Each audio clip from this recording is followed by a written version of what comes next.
Good morning, good morning, good morning. Today is October the 1st, 2020, my friend. The A new day. And if you're hearing my voice, then God have allowed you to answer the roll once again. It is beautiful outside this beautiful new day of October the 1st, 2020, a day that I and many of you have never seen before. And it's a great opportunity for us to self-center ourselves on the things that are most important to us.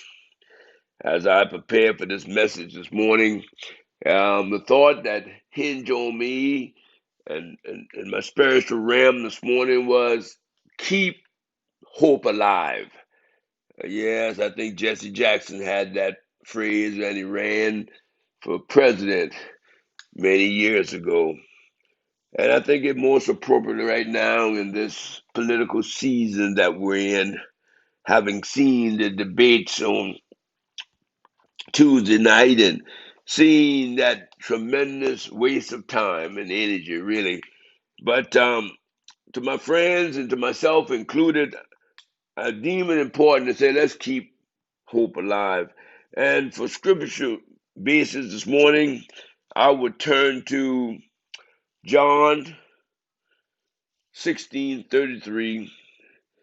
And it reads, I have said these things to you, that in me you may find and have peace. In the world you will have tribulation. But take heart, I have overcome the world. Again, John 16:33. I've said these things to you, that in me you may have peace. In the world you will have tribulation, but take heart, I have overcome the world. Peter, First Peter 3:15. But in your hearts honor Christ the Lord as holy, always being prepared to make a defense to anyone who asks you for a reason for the hope that is in you. Yet do it with gentleness and respect.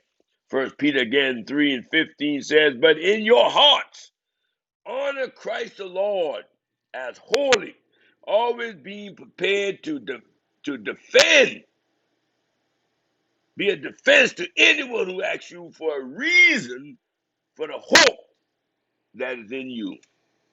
Yet do it with gentleness and respect. My mission this morning, then, my friend, is to tell you why I abound with so much hope, even in the midst of all the hate and darkness and tribulation that comes into our lives. I am still hopeful.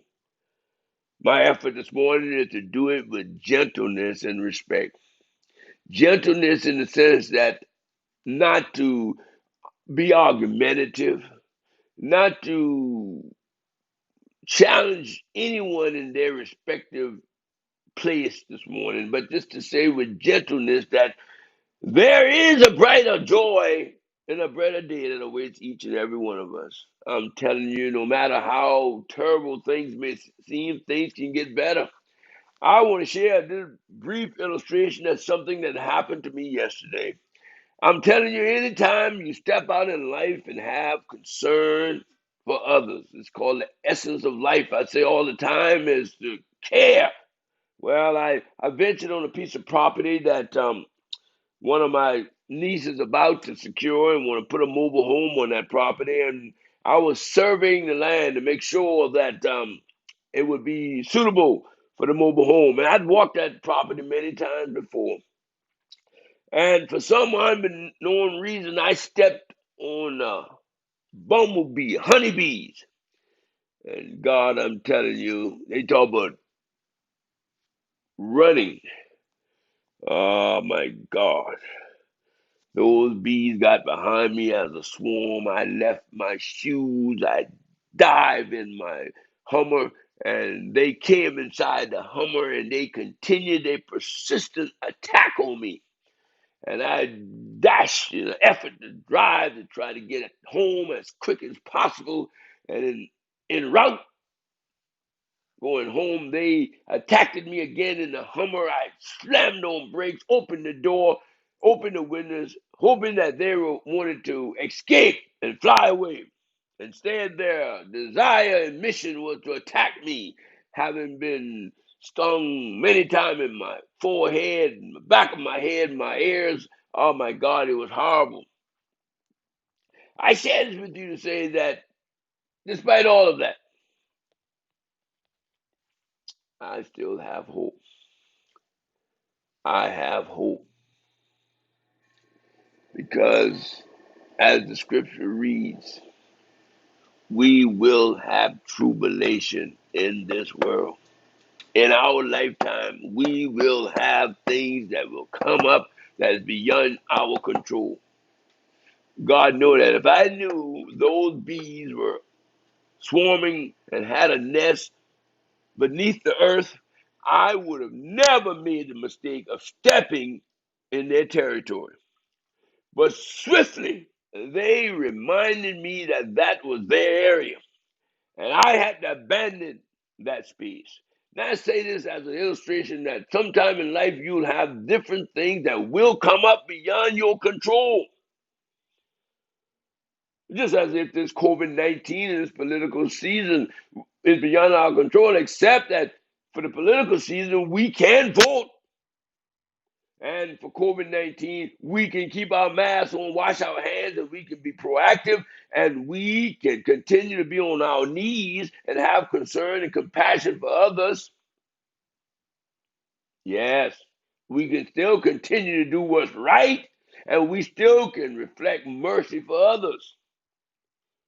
And we can walk in the markets and the shoes of others. But I'm telling you, my friend, if we honor Christ and live a life as obedient as we can, Christ-like, these scriptures tell us that we can have peace even in the midst of the storm. And I'm telling you, when the bees were swarming and attacking me, and sometimes it's hard to have peace when you're being driven, when you're being persecuted, but I'm telling you, you still can have peace. Oh, I'm telling you, I still kept a calmness. Oh, I'm telling you, the bees were doing what they were naturally inclined to do, which was protecting their space. I'm telling you, in life, sometimes we could be confronted with situations totally beyond our control. We can't control the behavior and actions of other folks, but we can control the behavior and action of ourselves. And we can attest to the fact that Christ said that he has already conquered the world. Listen to this, my friend. Christ states that he has already conquered the world. And so if he has conquered the world, then we too can conquer the world. Yes, we can. We can conquer the world. I respect each and every one of my listeners with the respective position they hold, but I'm telling you this morning, we must keep hope alive. We must keep the center process within us that no matter how dark the dreary days may be, no matter how much the tribulation may affect us, we must keep hope alive. You think about from the distance that we have come 400 years, you think about slavery, you think about Jim Crow, you think about systematic racism. I'm telling you, my friend, we still can keep hope alive if we honor Christ. Yes, if we keep this peace that flows from Christ, no matter what the tribulation may be, we still can move forward. My message this morning, hopefully to influence you as we start this October 1st, 2020, with a full moon emitting from the heavens. Let's keep hope alive. Let's continue to step within our holy steps. Remember that in heaven there is a river called the River of Ramon, with a spring that is overflowing with mercy. That God has sufficient mercy for whatever we may have transgressed. My friend, this morning, keep hope alive. Keep an inner peace within your heart. Keep stepping forward. And I assure you that better days are coming because Christ stated that he has overcome the world. He has conquered this world. And so we being followers and disciples of Christ, we too can conquer this world. Now, not to say we will not have tribulation, my friend, but keep peace, keep hope in your existence because your hope influences other people.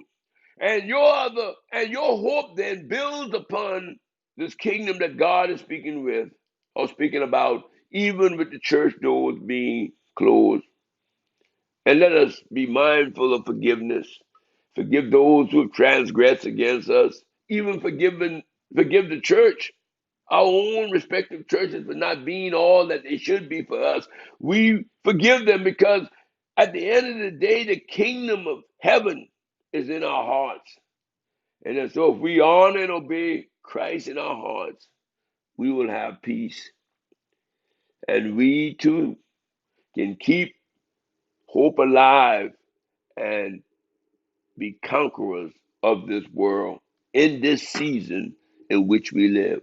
So my message this morning, keep hope alive, keep a bright smile on your face, even as the bees swarm all around you. Keep hope alive. Thank you.